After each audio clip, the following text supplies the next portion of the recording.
why humility matters more than knowledge. Let's get into that a little bit. You see, knowledge gives us information, but humility keeps us listening long enough to apply the information that we know. Did you get that? Because you can know all you need to know, but what do you do with what you know? And you have to get to the point where you can listen so that you can apply what you know. Have you ever been at work and you thought to yourself, wow, this is a gap. There's something here that needs to be fixed. And you even thought, maybe I can be the one that makes a difference or to bring value to this. Well, that was me. And this is why this topic is so personal to me, because especially as a nurse and a nurse leader, I began to start researching and looking for a project that I can do to complete my master's.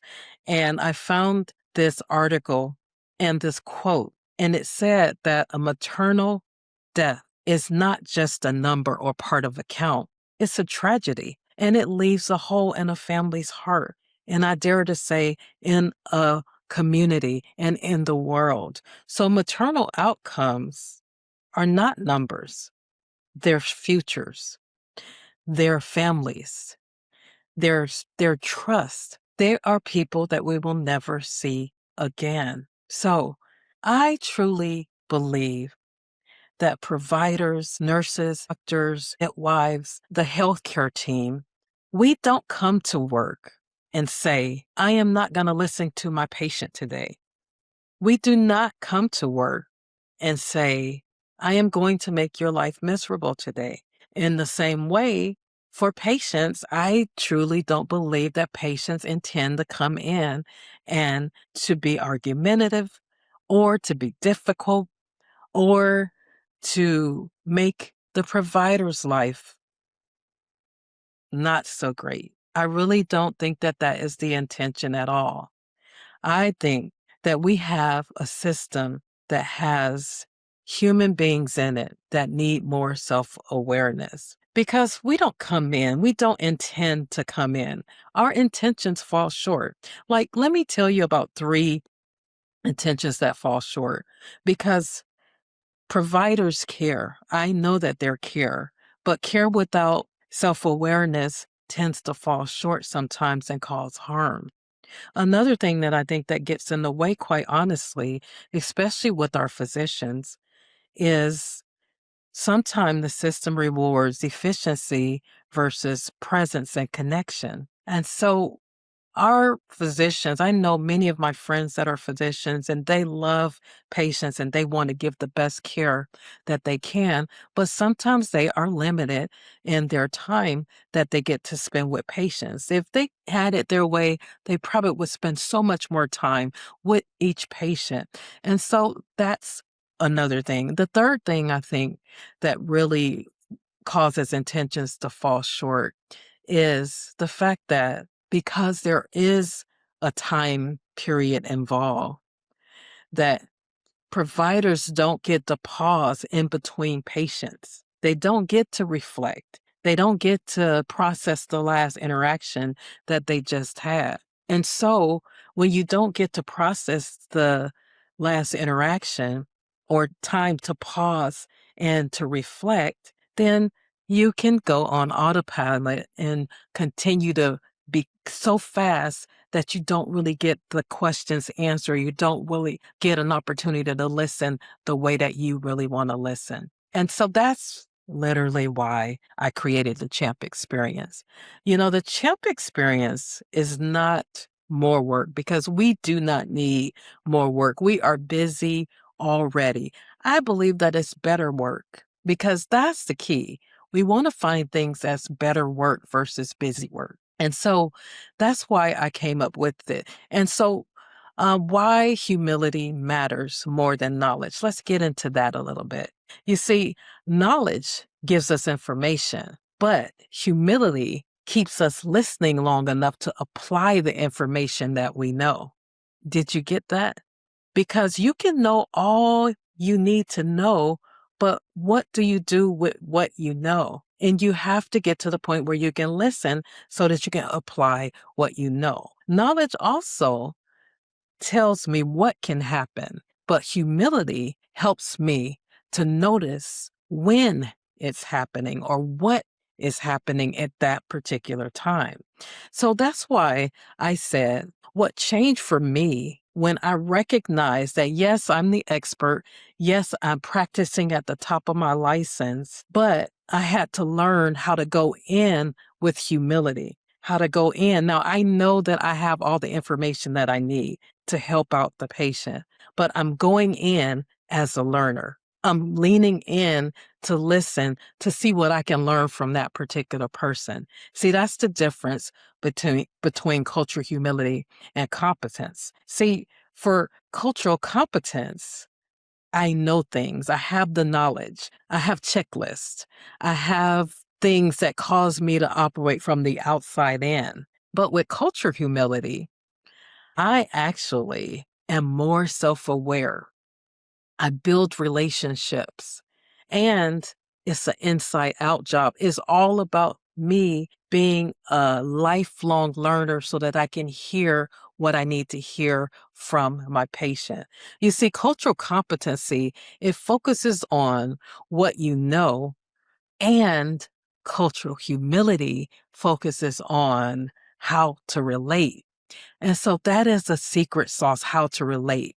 I'm telling you, the greatest skill in healthcare is not knowing more, is actually listening more, is actually being more connected to the patient. I remember a time where I had to practice cultural humility, mindfulness, all of it in one. So let me share with you this scenario. So we had a mom and dad. They're having a baby. They weren't married. And they began to start bickering with one another. And so my nurse, she texted me and she said, "Hey, things are escalating in here. They're arguing. I'm getting ready to have the father to leave because the mother doesn't want him there. But he wanted to be there, of course, because he's having his first child." And so she tried to talk to them. Things kept getting heated and escalated. And she texted me again. She said, "I'm sorry, I have to contact security so that they can help assist me with that." And I was like, "Give me just 1 minute." And so I came out, and then I asked the father to come out of the room. And I have to be brutally honest with you guys. I immediately judged him as soon as I saw him. I judged him because he had tattoos on, and he looked like a rough guy. Like, this is in my head. This is why I'm telling you this, because bias immediately even tapped me on the shoulder. And the thing about it is this: we all have a bias, but I was able to catch myself, and I went from my head to my heart because I thought, what if this was your son? How would you want him to be treated? And I dropped down into my heart. Then we had a wonderful conversation. I still had to help him to leave, but he confided in me and he told me why he was so upset. And it made so much sense. Nobody really took the time to dig in and see what was bothering him. And so I found out what was bothering him. And I escorted him out, handed him off to a friend that was in security, and then they had a great conversation. So, what did I do in this scenario? What I learned actually is that because I have a brain, I have bias. See, I jump to judgment quick, and that's how your brain operates. You jump to judgment. And so you have to be more self aware so that you can catch yourself when you're doing it. And then you can pause and be able to make the right decision at the right time. And that's why it's so important. So, with the CHAMP experience, I introduce the 5 R's. And the 5 R's is a clinical coaching tool. It's almost like a mental checklist that you can use when you get ready to have interactions with patients, especially if you've had some tough interactions.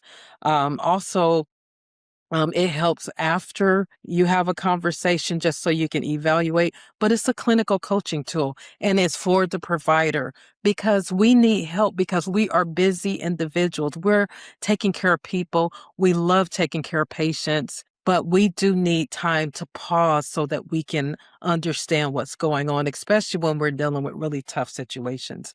And so the 5 R's of culture humility. The first one is reflection. And the reflection is really important because as I go in, I am asking myself this question: what am I going to learn from this patient today or from this family? See, it's reflection.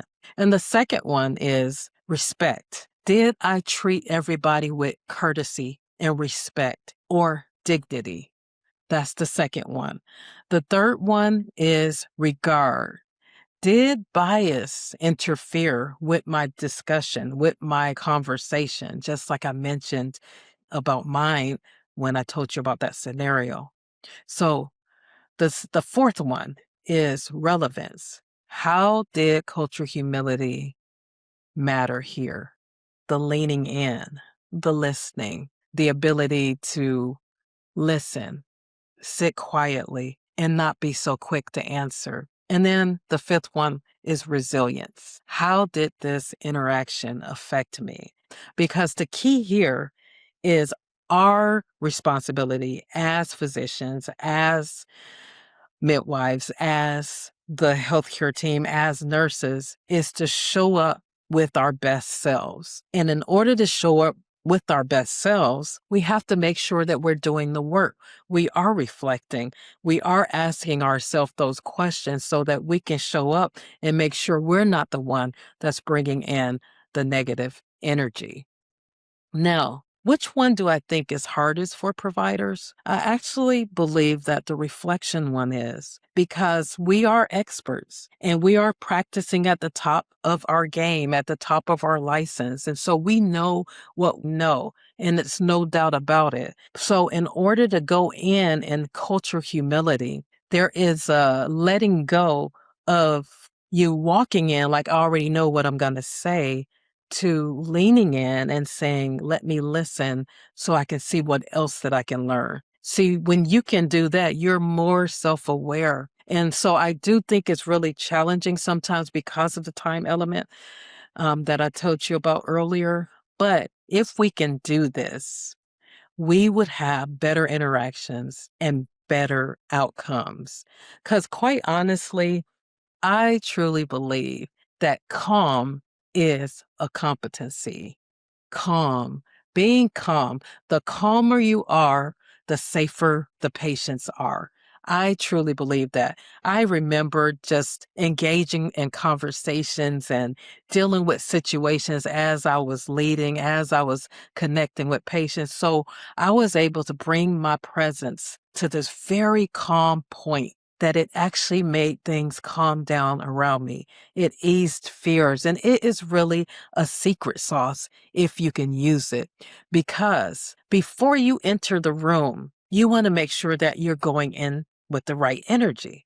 I remember that I saw a sign and it said something like, check your energy at the door. Don't bring it across the threshold. And I think that's so important. If you just got out into an argument and you come into a room, that person is going to feel that energetically. It's the same way. If I center myself before I come in, when I show up in the room, my heart is showing up with me. There is a heart center, and that patient can actually feel that as well.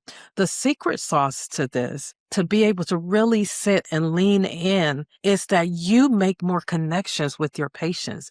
You build relationships. When people know that you care and that you're seeing them, you're hearing them, you're listening to them, you're supporting them, there's nothing like that kind of reward that the patient feels, as well as the clinician, to know that we are partnering together. Together, we can bring forth great outcomes because here's the thing, and this is what I'm actually calling in. Providers have a responsibility of how they show up every day when they get to work. Patients have a right to advocate. We want you to advocate. We want you to continue to study and find out the different things about the disease. We want you to be advocates.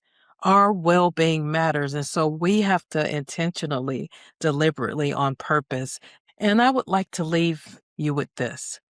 All of my providers out there, all of my nurses, all of the physicians, all of our healthcare teams, everybody that works in a hospital. What do you want to be remembered for? I want them to remember me for making a difference in their life.